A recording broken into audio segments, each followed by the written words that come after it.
Hi friends, പത്തരമാറ്റിൻ്റെ ഇന്നത്തെ episode review ഇടാൻ സാധിച്ചില്ല. ശരിക്കും പറഞ്ഞാൽ ഇന്നലെ പ്രത്യേകിച്ച് കഥകളൊന്നും ഇല്ലായിരുന്നു. കല്യാണ ഒരുക്കങ്ങളൊക്കെ ഇങ്ങനെ നടക്കുകയാണ്. പിന്നെ ആകെ കൂടെ അവസാന ഭാഗത്ത് നമ്മുടെ ഉപേന്ദ്രൻ വരുന്നുണ്ട് വേണുവിനോട് പൈസ ചോദിക്കാൻ. അങ്ങനെ വേണു മുഹൂർത്ത സമയമാകുമ്പോഴേക്കും പുറത്തോട്ട് ഇറങ്ങി ചെല്ലുന്നിട്ട് അപ്പോൾ ഉപേന്ദ്രൻ പറയുന്നുണ്ട്, നീ ഇനി എൻ്റെ പൈസ തന്നിട്ട് കല്യാണം കഴിച്ചാൽ മതി. നീ നിൻ്റെ മകൾക്ക് ഒരുപാട് സ്വർണം കൊടുത്തല്ലേ വിടുന്നത്, അപ്പോൾ അതിനൊക്കെ നിൻ്റെ ഈ കാശുണ്ടല്ലോ, അപ്പോൾ എൻ്റെ പൈസ താ എന്ന് പറഞ്ഞ് ബഹളം ഉണ്ടാക്കുകയാണ്. ആ സമയത്ത് മുഹൂർത്തമാവുകയും വേണു അവിടെ ഇല്ലാത്തത് കൊണ്ട് ആദർശ് നോക്കാനായിട്ട് വരുന്നതുമായിട്ടാണ് ഇന്നലെ അവസാനിക്കുന്നത്. അപ്പോൾ ഇന്ന് അതിൻ്റെ കണ്ടിന്യൂഷനാണ്.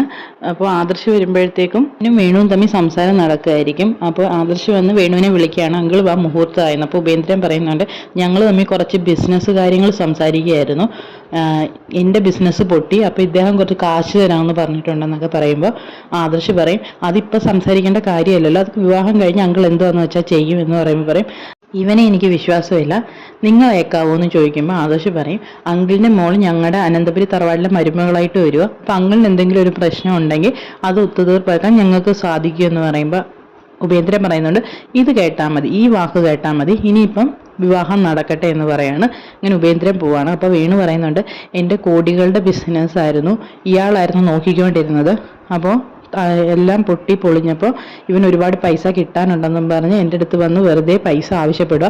ശരിക്കും ആ പൈസ കൊടുക്കാനുള്ളതൊന്നുമല്ല, എൻ്റെ ഈ കാശൊക്കെ ഉണ്ട്, പക്ഷെ അത് കൊടുക്കാനുള്ള പൈസ അല്ലാത്തതുകൊണ്ടാണ് ഞാൻ കൊടുക്കാതെ വെച്ചേക്കുന്നതെന്നൊക്കെ കള്ളം പറയാണ് ആദർശിനോട്. അപ്പോൾ ആദർശ് പറയും, ഇങ്ങനത്തെ കാര്യങ്ങളൊന്നും ഇങ്ങനെ ഇട്ട് വഷളാക്കരുത് അങ്ങളെ, എല്ലാം പെട്ടെന്ന് തന്നെ ഒത്തുതീർപ്പാക്കണമെന്ന് പറയണം. വേണുവിന് സന്തോഷമാണ്, എന്തായാലും ഈ പ്രശ്നത്തിനൊരു പരിഹാരമായിരുന്നു വിചാരിക്കുകയാണ്.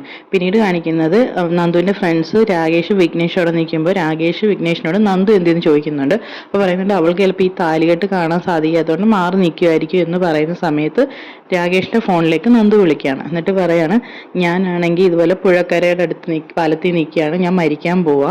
അപ്പം രാകേഷ് പറയുന്നുണ്ട്, നീ എന്ത് മണ്ടത്തരമാണ് പറയുന്നതെന്ന് ചോദിക്കുമ്പോൾ നന്ദു പറയുന്നുണ്ട്, നിനക്കറിയാമല്ലോ ഞാൻ നല്ല ബോൾഡാണെന്ന്, പക്ഷെ ഞാൻ സ്നേഹിക്കുന്നവർക്ക് വേണ്ടി എൻ്റെ ജീവൻ വരെ കൊടുക്കും.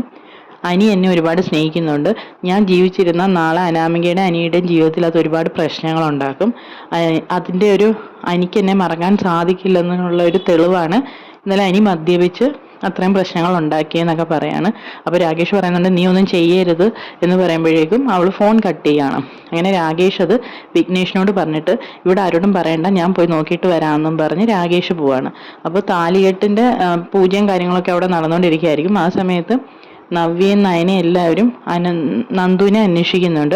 അപ്പോൾ എല്ലാവരുടെയും വിചാരം നന്ദു താലികെട്ട് കാണാൻ വയ്യാത്തതുകൊണ്ട് മാറി എവിടെ നിൽക്കുന്നു എന്നുള്ള രീതിയിൽ അവരെല്ലാം അവിടെ നിൽക്കുകയാണ്. കാണിക്കുന്ന നന്ദുവിനെയാണ്. നന്ദു പാലത്തിൻ്റെ മുകളിൽ കയറി നിന്ന് ചാടാനായിട്ട് പോകുമ്പോഴേക്കും അവിടെ മനസ്സിൽ കൂടെ അമ്മയും ചേച്ചിമാരും അച്ഛൻ്റെയൊക്കെ മുഖം ഓർമ്മ വരികയാണ്. പക്ഷെ അവളെടുത്ത് ചാടുകയാണ് ചെയ്യുന്നത്. അങ്ങനെ പിന്നെ രാകേഷ് വരികയാണ്. രാകേഷ് വരുമ്പോഴത്തേക്ക് അവിടെ ഒരു ആൾക്കൂട്ടം കാണുന്നുണ്ട്.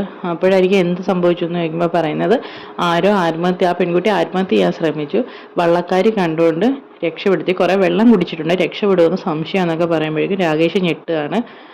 അങ്ങനെ രാകേഷ് തിരിച്ച് കല്യാണ മണ്ഡപത്തിലേക്ക് വരുമ്പോഴേക്കും അവിടെ താലികെട്ട് നടക്കുകയാണ്. അങ്ങനെ അനാമികയുടെയും അനിയുടെയും വിവാഹം നടക്കുകയാണ്. അപ്പോൾ രാകേഷ് ഇത് വിഘ്നേഷിനോട് മാത്രമേ പറയുന്നുള്ളൂ, ആരോടും പറയുന്നില്ല. താലികെട്ട് കഴിഞ്ഞ് നയനയുടെ അടുത്ത് ചെന്ന് കാര്യം പറയുന്നുണ്ട്. അങ്ങനെ നയന ആദർശിനോട് പറയും. അങ്ങനെ അവർ രണ്ടുപേരും ഞെട്ടി ഹോസ്പിറ്റലിലേക്ക് പോകാൻ തുടങ്ങുന്ന സമയത്ത് ആദർശ് അച്ഛനോട് പറഞ്ഞിട്ട് ഹോസ്പിറ്റലിലേക്ക് പോവുകയാണ്. അപ്പോൾ ഈ സമയത്ത് കനയ്ക്ക് എന്തോ ഡൗട്ട് തോന്നുന്നുണ്ട്. അവരെന്തുകൊണ്ടായിരിക്കും ആദർശ് നയന എവിടെ പോയതായിരിക്കും എന്നൊക്കെ ചിന്തിച്ചങ്ങനെ നിൽക്കുകയാണ്.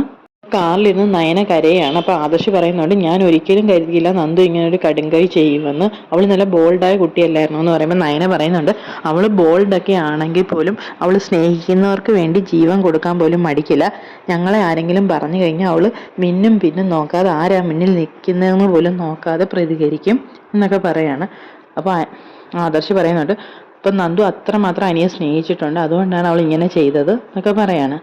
പിന്നീട് കാണിക്കുന്ന കല്യാണ മണ്ഡപത്തിലേക്ക് സ്വാമിജി വരികയാണ്. അപ്പോൾ സ്വാമിജി മനസ്സിൽ വിചാരിക്കുന്നുണ്ട്, ഞാൻ ഇച്ചിരി എത്താൻ വൈകിപ്പോയി, നടക്കാൻ പാടില്ലാത്ത വിവാഹമാണ് നടന്നതെന്ന് വിചാരിക്കുകയാണ്.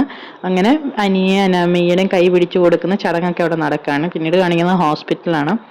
അപ്പോൾ ആദർശ് നയനെ അങ്ങോട്ടേക്ക് ചെല്ലുമ്പോൾ ഡോക്ടർ ഐസിയിൽ നിന്ന് ഇറങ്ങി വരികയാണ്. അപ്പോൾ ആദർശ് എന്ന് നന്ദുവിനെ തിരക്കുമ്പോൾ ഡോക്ടർ ചോദിക്കുന്നുണ്ട്, അത് ആരാന്ന് ചോദിക്കുമ്പോൾ പറയും, എൻ്റെ വൈഫിൻ്റെ അനിയത്തിയാണെന്ന് പറയുമ്പോൾ പറയും, ഈ കുട്ടി എന്ത് മണ്ടത്തരമാണ് കാണിച്ചത്, ആത്മഹത്യാശ്രമമാണ്, കുറേ വെള്ളം കുടിച്ചിട്ടുണ്ട്, ചെളിയും കുറേ വയറ്റിൽ പോയിട്ടുണ്ട്, എന്തായാലും ഇപ്പോഴെങ്കിലും കൊണ്ടുവന്നത് കൊണ്ട് നമുക്ക് ഇത്രയെങ്കിലും ചെയ്യാൻ പറ്റിയെന്ന് പറയാണ്. അപ്പോൾ പറയുന്നുണ്ട് ഞാൻ പോലീസിനെ അറിയിക്കാനിരിക്കുകയായിരുന്നു. അപ്പോൾ ആദർശ് പറയുന്നുണ്ട് ദൈവത്തെ ഓർത്ത് പോലീസിനെ അറിയിക്കരുത്, ആ പോലീസിനെ അറിയിച്ച് അവളുടെ ഭാവിയെ ബാധിക്കുമെന്ന് പറയുമ്പോൾ പറയും അനന്തപുരിയിലെ ബന്ധുക്കളല്ലേ, അതുകൊണ്ട് അറിയിക്കാൻ പറ്റില്ലല്ലോ എന്ന് ഡോക്ടർ പറയാണ്.